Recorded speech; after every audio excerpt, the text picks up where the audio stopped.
Hello everyone, my name is Heather Autumn and welcome to my channel.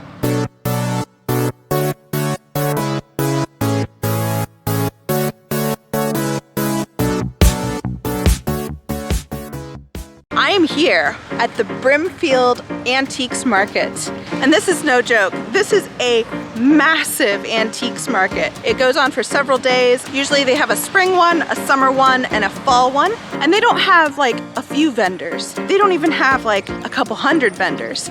We are talking around 3,000 that are all selling antiques, oddities, tons of things. It's a lot of fun. I've been here before, and the real problem is that there's so much to see. It's hard to get it all done in one day. So parking is a premium. Everywhere takes cash. I was fortunate enough to find a place that took Venmo, so I was able to get a parking spot. I'm gonna spend all day here from open to close. I can't wait to show you guys what it's all about. It is so massive. So with that, let's head in.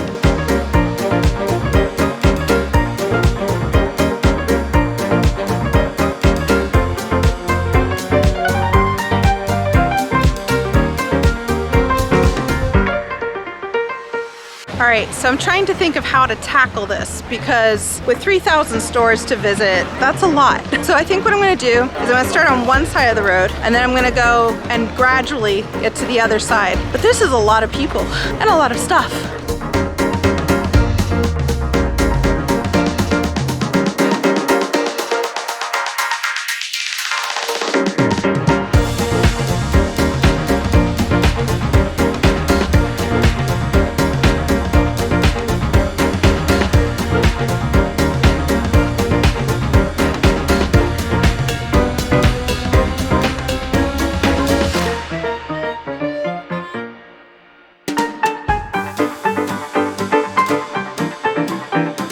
Well, you heard it here first. Nice sign for aliens.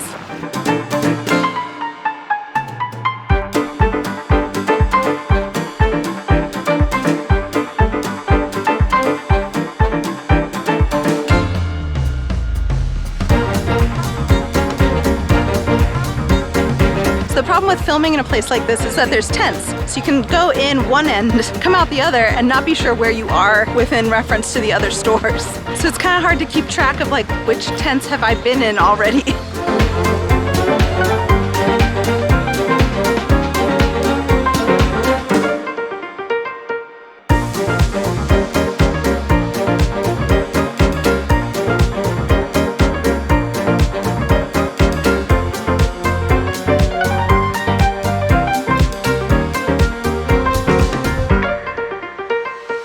It's so hot and muggy. I had to put my hair up because it feels like Florida. We haven't even covered half of what is here. I would even say that we haven't covered a quarter of what is here.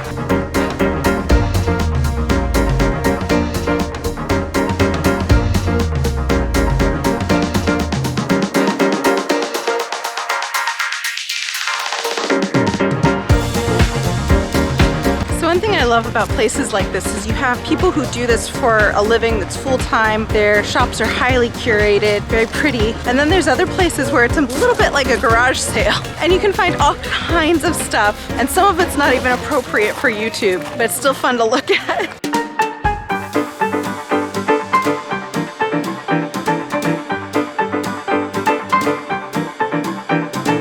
So it's getting close to lunchtime. I'm gonna check out some of the food trucks they have on hand. I visited a wonderful woman named Christine, and she was saying that there's a great fish haddock place, which I might check out. I'm not sure exactly what I'm feeling just yet. Now, as some of you know, I've been redoing my apartment a little bit, and right now I'm working on my living room, and I have this place above the fireplace, and I'm kind of looking for something to fill it, but I'm not sure what. I know I want some sort of art, but I don't know. It has to be appropriate to the space, so I'm kind of keeping my eye out for that. There's so many cool things here. It's hard not to spend money. So it is sweltering outside as always, as usual. So I went to the seafood food truck that was recommended to me by Christine, and I got this haddock sandwich, which she also recommended. She said it was great.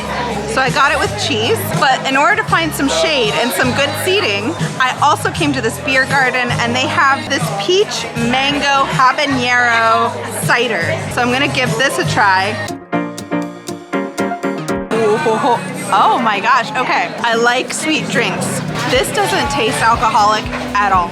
It's really, really nice. And the habanero, you can feel it in the back of your throat like a whole second after you swallow. I'm just not a picky eater. I've had kangaroo, I've eaten alligator last year at the Big E, which I can link either here or here. I also had rattlesnake. That was a new experience. But today we're normal. We're having haddock.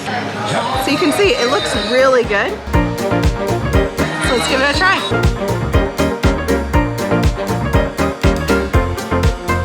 So they didn't skimp on the haddock. That is a big slice. And it comes with lettuce and mayo and an aioli sauce. And they also have it with or without cheese. So I got it with cheese because why not? So no regrets with lunch. So I'm gonna have lunch and then we're gonna get back out there because there is so much here and we're not even halfway.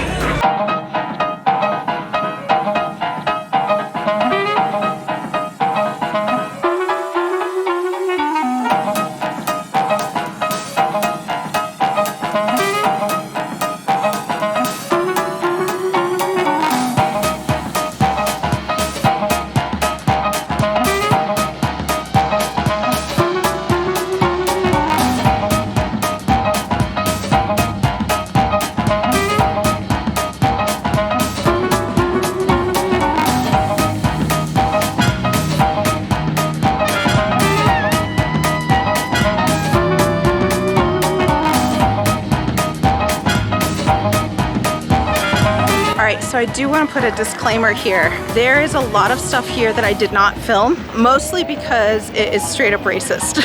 You gotta think that a lot of people put antique, and sometimes they put antique on some really inappropriate stuff. The reason I'm telling you guys is because if you're coming here, I don't want you to be too shocked at what you might find. You don't get a lot of shops like that, but there are some things where you sit back and you go, wow, that was really inappropriate.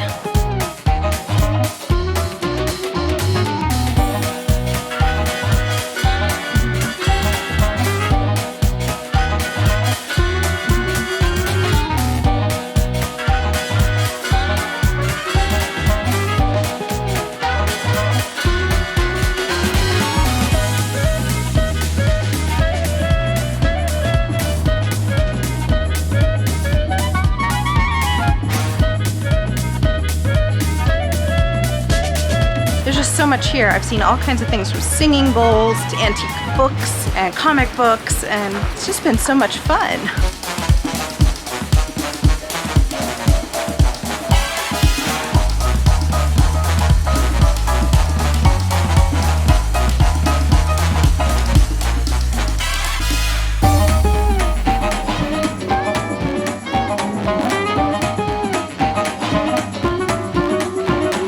It's an alligator hand back scratcher. So a lot of the stores are clearing out because this is kind of the next to last day, and then usually the last day they have to pack all this up. So there are some empty booths, but for the most part, there's a lot of cool stuff here still.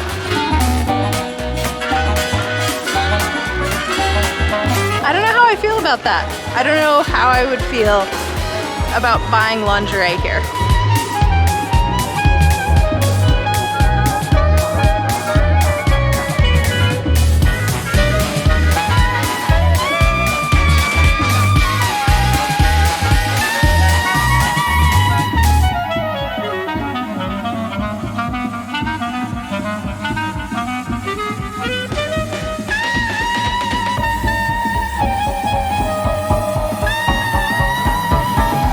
Finding tons of uranium glass here. If you don't know what that is, it's glass that actually glows under a black light, and it was sold during like Depression times, and a lot of times you see that at oddity festivals, so it's kind of nice to see that here.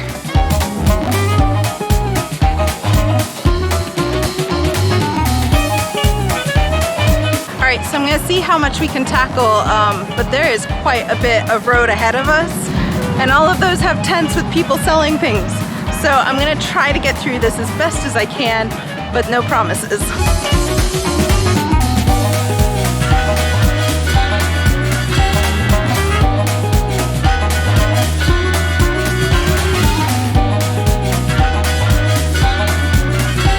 Okay, so here is is what I'm encountering. I want to do interviews, but it's extremely hot. But I would like to figure out the backstory of some of these places because they're so cool.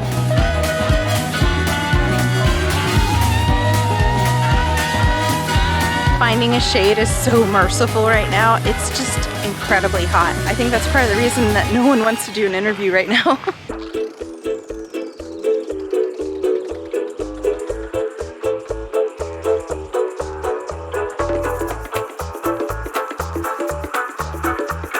So I'm not allowed to touch this, but my mom used to have one that had these hammers, and when you press the button, the hammer lifts and hits the paper. And they used to get tangled if you would type too fast. Like, they wouldn't last in today's age.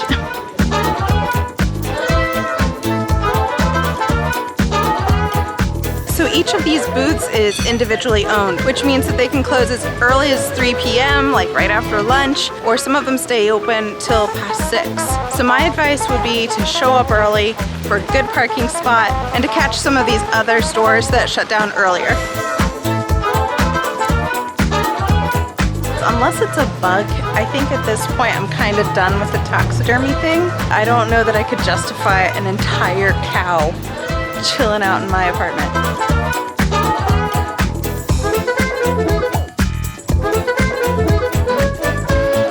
The way it is taking everything in me to not jump into that fountain right now, it looks so nice.